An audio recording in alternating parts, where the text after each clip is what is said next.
The National Weather Service is now confirming at least 3 more tornadoes that are associated with last Friday's storms. You may recall Darby and I were here. It was during the morning show last week.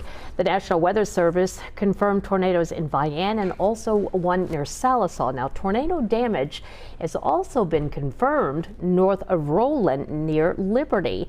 So they're still doing some surveying out there. All of those that I just mentioned, those were EF1 damage reports. Now, we should be getting another update from the National Weather Service sometime later today.